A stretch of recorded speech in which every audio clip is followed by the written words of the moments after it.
Voici le résumé complet et brutal du livre « Le jeune entrepreneur africain » du Dr Claudel Nobissi.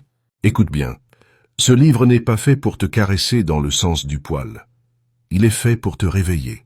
Avant de commencer, s'il te plaît, abonne-toi et partage cette vidéo à un frère qui dort encore. On doit sauver notre génération. Le constat de l'auteur est terrible.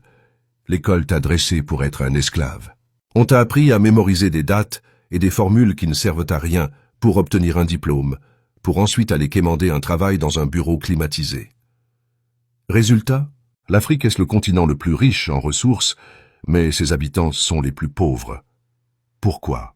Parce qu'on attend que l'État nous sauve. Claudel Nobissi te dit « Personne ne viendra te sauver, lève-toi ». Le premier ennemi du jeune Africain, c'est ce que le docteur appelle le bavantalisme. C'est de l'art de bavarder, de débattre politique dans les bars, de critiquer le gouvernement, mais de ne jamais produire un seul franc. Tu connais ces gens. Ils ont des projets plein la tête. Je vais lancer une usine, je vais construire un immeuble. Mais ils ajoutent toujours « J'attends le financement ». Claudel dit « Stop ». Attendre le financement est une excuse de lâche. Si tu n'es pas capable de gérer 5000 francs pour vendre des arachides ou des beignets, aucun investisseur ne te donnera 100 millions. L'argent ne vient pas avant le projet. L'argent vient après, la preuve que tu sais travailler. Alors comment on fait sans argent? On commence petit. Tu as honte de vendre en bord de route? Alors tu resteras pauvre. L'auteur prend souvent l'exemple du vendeur de beignets. Il commence avec de la farine et de l'huile. C'est sale, c'est dur, c'est fatigant. Ses amis en costume se moquent de lui. Mais regarde les chiffres, il fait 5000 de bénéfices par jour. À la fin du mois, il a 150 000. C'est plus que le salaire de beaucoup de fonctionnaires. Avec ça, il achète un deuxième stand. Puis un troisième. 5 ans plus tard, il a une boulangerie industrielle. C'est ça le secret. La grandeur commence par l'humilité. N'aie pas honte de ton petit business, c'est la graine de ton empire. On se plaint qu'en Afrique, rien ne marche. Il n'y a pas d'eau, les routes sont cassées, les hôpitaux sont pleins. Pour un chômeur, c'est un enfer.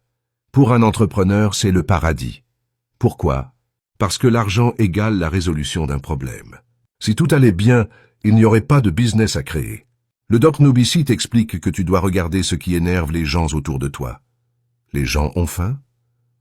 Vends de la nourriture propre. Les gens s'ennuient?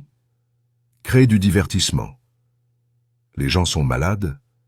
Crée des solutions de santé naturelle. Arrête de fuir les problèmes du pays, c'est là que se cache ton or. Les étrangers l'ont compris, ils viennent chez nous pour devenir milliardaires pendant que nous, on veut fuir en Europe pour être vigiles. Réveille-toi. Tu dois comprendre que nous sommes en guerre. Pas une guerre avec des fusils, mais une guerre économique. Si tu ne produis rien, tu es un consommateur. Et un consommateur est une proie. Tu manges le riz importé, tu portes des vêtements importés, tu regardes des téléphones importés. Tout ton argent part à l'étranger. Devenir un jeune entrepreneur africain, c'est un acte de résistance. C'est décider de produire localement, de créer de la richesse chez nous. C'est dur. Ta famille va te décourager. Le système va te mettre des bâtons dans les roues. Mais c'est le prix à payer pour la liberté. Pour finir, ne lis pas juste ce livre, mange-le, applique-le. Ne sois pas un bavantalisme. Sois un homme d'action. Si tu veux les stratégies détaillées du livre, les secteurs rentables en Afrique et comment démarrer avec 0 francs, j'ai préparé un dossier complet. C'est disponible maintenant dans mon canal privé. Clique sur le lien dans ma bio pour rejoindre le cercle et récupérer le plan d'action. On se retrouve de l'autre côté. C'était Mental Millionnaire.